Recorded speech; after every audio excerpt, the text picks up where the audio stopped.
O abrigo não foi uma coisa ruim para nós duas, pelo contrário, foi a melhor coisa que podia ter acontecido pra gente. Eu vou olhar e agradecer, porque me acolheram, como tantos outros, eu agradeço, sempre estou agradecendo, eu falo, sem vocês eu realmente não estaria aqui.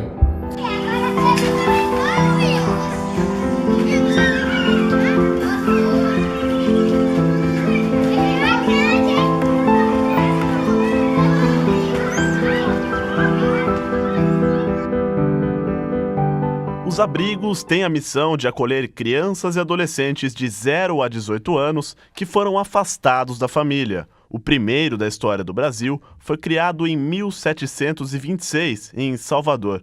Hoje, 290 anos depois, são mais de 4.000 abrigos no país. Que o perfil dos meninos abrigados é um perfil de pobreza, de exclusão social. Se queremos romper esse círculo, é importante que as políticas públicas pensem uma maneira de cada vez mais apoiar a independência e o protagonismo desses jovens. O acolhimento tem que ser breve, ele é temporário, ele é excepcional. Mas muitas das vezes, principalmente quando o acolhimento se dá tardiamente, não se fica praticamente inviabilizada a adoção. Em 1/3 dos casos, a negligência dos pais ou responsáveis é o motivo da retirada do convívio familiar. A pesquisa também listou outras razões para o acolhimento institucional. Roner, por exemplo, viveu 11 dos 18 anos de sua vida dentro de um abrigo.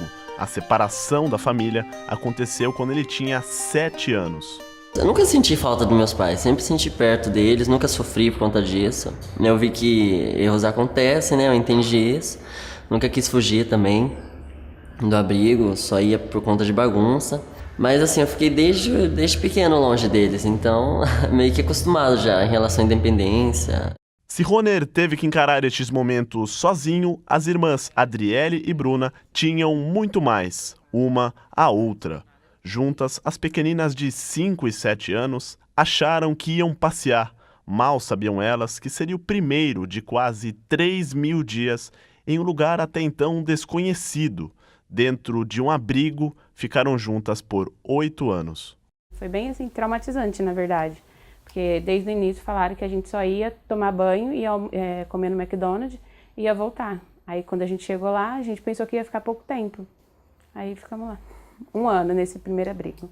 A gente chorava, só tinha o que fazer era chorar, bem dizer, o dia inteiro. Assim, no começo a gente chorava. Eu chorava mais, porque eu era a menor, a minha irmã é mais velha do que eu. Eu chorava mais e eu não entendia por que estava fazendo aquilo com a gente. Eu sempre pensava que era por causa que a gente tinha sido desobediente. O sorriso no rosto reflete a nostalgia de um tempo que ajudou 2 crianças a se tornarem as melhores amigas de hoje. Assim como Adriele e Bruna, quase todos os jovens abrigados têm família. 61% deles ainda possuem contato com os familiares. Todas as perdas podem gerar sofrimento, né? Espera-se que gere sofrimento, dependendo do grau do apego que essa criança ou esse adolescente tem à família. Então, nem todas as separações geram esses traumas que a gente espera. Cada adolescente, cada criança vive essa separação de um determinado jeito, dependendo do motivo que trouxe para o acolhimento. Alex é superintendente de um dos maiores abrigos de Campinas. O sotaque na fala entrega. Ele nasceu nos Estados Unidos. O americano chegou há 5 anos para cuidar de crianças e adolescentes brasileiros. O primeiro contato é sempre difícil, sempre muito complicado para a criança. A primeira coisa que você quer fazer, né? Você sabe a história da criança, você quer dar um abraço gostoso para a criança. A criança merece receber um abraço. Mas para essa criança, pode ser que ele ou ela não está preparado para receber esse abraço. Porque talvez no passado ela passou por uma situação que o abraço que ela estava recebendo não foi um abraço saudável. Talvez outra pessoa estava querendo aproveitar da situação.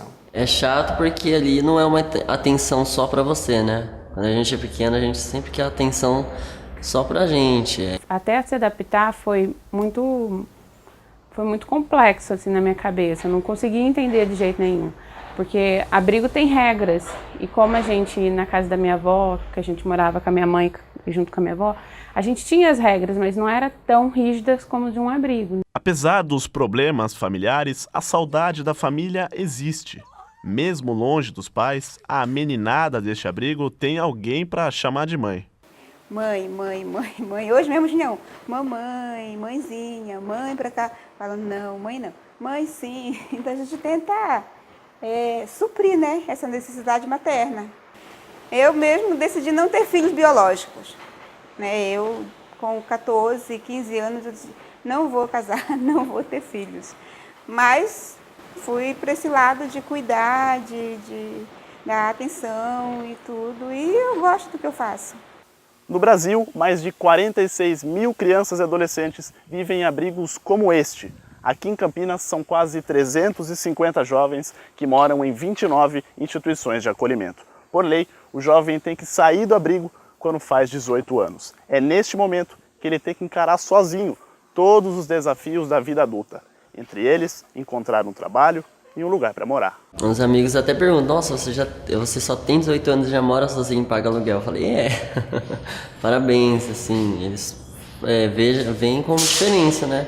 É algo também legal é isso, que a gente aprende a ter mais essa responsabilidade. Que a preparação do jovem para a autonomia no serviço de acolhimento é um grande desafio que não pode ser separado do próprio desafio que nós enfrentamos nas nossas casas, numa sociedade contemporânea. Eu acho que os nossos filhos também não estão preparados para ter uma autonomia com 18 anos. Uma família que tem um filho que completa 18 anos, não é pelo fato de ele completar 18 anos que a família o colocará para fora da sua casa, do seu lar, né? Então falar, completou 18 anos, agora vai viver sua vida, meu filho. Não é assim. Então, que família que faz isso? Se uma família não faz isso, por que uma instituição de abrigo deveria ser obrigada a fazê-lo? No Brasil, quase 3 mil jovens de abrigos estão prestes a fazer 18 anos.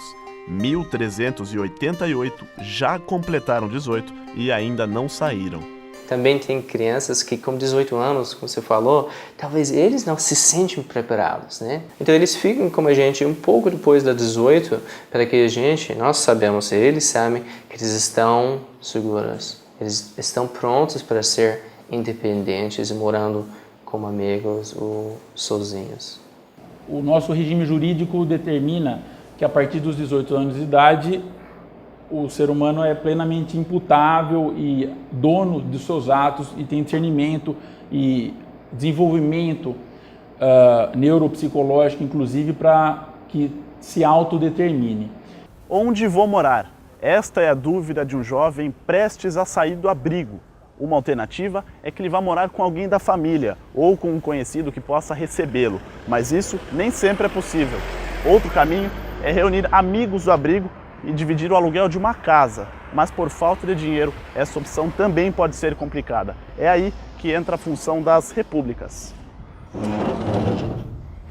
Justamente a República vem com a necessidade dos meninos que estão completando 18 anos, foram todos destituídos nesse momento e não tem mais um retorno familiar. Em todo o país, menos de 40 repúblicas são o lar de jovens de 18 a 21 anos. O adolescente que deixa o acolhimento institucional para uma república, ele está despreparado justamente para essa vida autônoma. O trabalho da autonomia, da autossuficiência dele não foi feito durante o acolhimento institucional. Teve jovens, sim, de 18 anos que não sabia pegar ônibus, então eu tenho que ensinar ele como que pega ônibus, como que recarrega um vale-transporte, né? Aonde que desce, como consegue chegar nos lugares. Então é bem amplo, tem todo tipo de atividade, assim, desde as mais básicas até as mais complexas, por exemplo, negociar uma dívida no banco, né? Um desses jovens que moram nesta república masculina é o Elton, de 20 anos. Ele passou metade da vida dentro de um abrigo. Uma responsabilidade que a gente está, assim, o Instituto trabalha com nós sobre guardar o dinheiro, né? Para investir no futuro, ou numa faculdade, ou quando nós sair daqui ter alguma coisa, não sei, alguma casa para alugar, e sempre tem uma parte, né? Gasta uma parte com nós e uma parte nós guarda, né? Quando o adolescente de 17 vira o adulto de 18 anos, a inserção no mercado de trabalho o quanto antes será decisiva para o futuro. E essa preparação tem que vir desde cedo. Então precisamos preparar bem eles antes, para que chegue a 18, já tem emprego. A maioria de nossas crianças já vai começar com 17,5, 17, 6, 7 meses, já como jovem aprendiz aqui em Campinas, onde eles vão já começar recebendo um salário que pode sustentar eles. Se o assunto é trabalho, o Roner é referência. Na falta de um emprego, ele tem 2. Eu trabalho de manhã como menor aprendiz na maternidade de Campinas, na área da computação. Na outra empresa eu presto serviço como empresa mesmo, é a Sutcom, que é já uma empresa própria de computação. Então é bem corrido, mas é uma área que eu gosto, que eu não vou deixar nunca. Adriele se tornou educadora em um projeto social. Sua irmã, Bruna, voltou ao abrigo, mas desta vez para trabalhar como monitora. Embora Roner, Adriele e Bruna estejam trabalhando, não foi fácil superar a barreira do preconceito. Quando eu completei 17 anos, que eu já fui atrás do meu primeiro emprego lá em Piracicaba, foi muito complicado, muito difícil. Eles perguntam um pouco do nosso passado. Aí quando a gente fala que passou em abrigo, eles barraram um pouco. Aí eles falam, depois eu te ligo, depois eu te ligo. Depois disso, nunca ligaram. Ter estado em instituição durante um tempo é um deles, é um fator de exclusão. A gente enfrenta muito preconceito com relação a isso, né? A gente tem o fator de que está difícil mesmo o mercado de trabalho, está muito competitivo hoje em dia. E esse jovem, ele chega no mercado de trabalho com pouca experiência, com poucos cursos profissionalizantes e principalmente com um baixo nível escolar. As manchetes mostram que nem toda história de abrigados termina com um final feliz. O caminho errado sempre vem fácil e até parece ser a solução para se dar bem num primeiro momento. A maioria dos relatos que a gente tem é que eles se envolvem no mundo das drogas, né? Acaba voltando para a rua, porque a família não aceita e acaba morando na rua. Alguns sim conseguem seguir, esquecer o que aconteceu, mas para outros não, infelizmente acha assim, eu passei pelo abrigo, eu sou um pobre coitado, então eu sou um pobre coitado, então eu vou ser o pobre coitado para sempre. A forma como a criança ou adolescente encara a vida é que faz a diferença. Então, tem crianças pobres que vieram viver no abrigo e que têm uma saúde mental muito interessante. E aí a gente atribui a resiliência, a capacidade que esse adolescente ou essa criança tem de viver as dificuldades, as variáveis da vida. Tenho bastante amigo que não está mais com a gente, que faleceu, que entrou no mundo do crime. Tenho as amigas também que trabalham no Itatinga, que vive lá, mas dá para contar nos dedos os que estão de boa. Não há estudos que revelem a situação dos jovens depois do abrigo. O que se sabe é que o caminho da marginalidade tomado por alguns passa longe desta árvore dos sonhos. Se alguns escrevem o próprio caminho por linhas tortas, outros capricham na letra em busca de um final feliz. Este menino de 6 anos, por exemplo, sonha em ser do exército. Com um lápis na mão e um sonho na cabeça, é hora de usar a imaginação para desenhar o próprio destino. O abrigo é apenas uma fase para quem está subindo os primeiros degraus da vida. E ainda tem vários pela frente, sempre para cima. Na poesia da vida desses jovens abrigados, os autores de cada verso são eles próprios. E quem inspira essa poesia são os sonhos de cada um deles.